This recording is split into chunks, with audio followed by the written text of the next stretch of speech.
My name is Jonathan Lorraine. I'm from Burke, Virginia. My question is, what advice can you give us so that we can achieve our goals? Well, I'm going to be giving you a whole bunch of advice. This won't be an exhaustive list, but I'll just start with a couple of things. Number one is work. It's a pretty simple concept. There's nothing worthwhile where it just falls in your lap. I mean, maybe once in a while somebody wins the lottery. But for the most part, everything you do that's worthwhile requires work. We got, you guys are all too young to remember, but we got Otis Birdsong here. Used to have one of the best jumpers in the NBA. It looks like he could still play.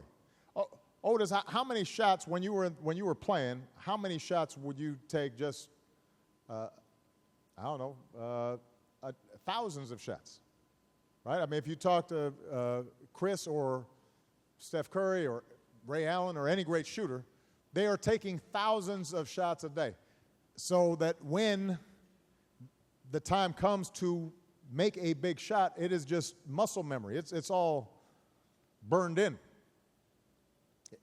They have talent already, but they've worked.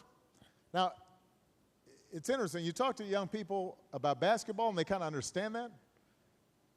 They get that when it comes to sports. But for some reason, you think the same doesn't apply to school. There is no reason why you should think that you will be a good reader if you don't read a lot and read books that are hard as opposed to just books that are easy. There's no reason to think that you will be good at mathematics if you are not doing math problems and pushing yourself and trying math problems that are hard, not just ones that are easy. There's no reason. There's no reason why you should think that you'd be well informed about world events if you aren't actually taking the time to read a newspaper once in a while and study what's happening around the world. So nothing you will do, if it's going to be worthwhile, doesn't involve some work. And that includes, by the way, being good parents. Because I've got some friends who've still got young kids, and I had forgotten.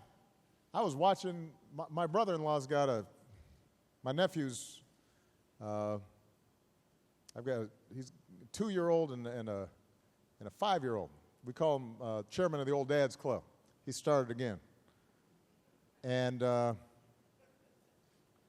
watching them run around, and it's just exhausting. Small children are tiring, and being loving and attentive and staying focused on what's good for them and disciplining them when necessary, that's hard work. So work is number one. Number two is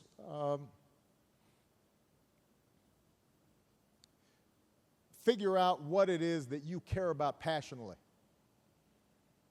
something that you think is important to you.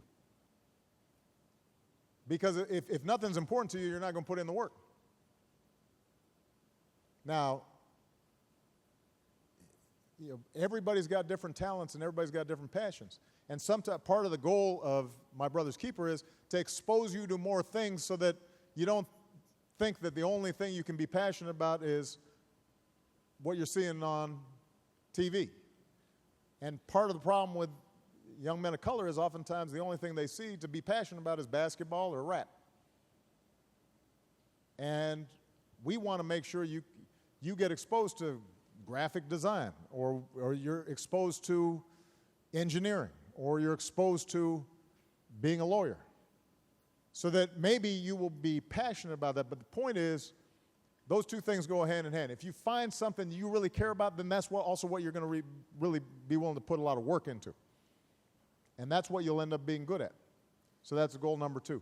And goal number three, or third thing, and I got a longer list, but here's the third thing that's pretty important. Understand that you will not achieve by yourself, which means that you've got to be able to invest in relationships with other people who you can learn from, who will support you, who you will support in turn. And if you learn how to be somebody who's a good teammate, who is connected, and is thinking not just about yourself, but about others as well, and they then respond to that by wanting to help you because you've shown yourself to be reliable or trustworthy or having somebody else's back, you then build a network for yourself, and that increases your capacity to get things done. There are a handful of people who can do things on their own, but even geniuses, even folks who are the best of the best at whatever they do. Generally speaking, when you look at it, you find out there's a whole bunch of people behind them that have allowed them to succeed the way they have.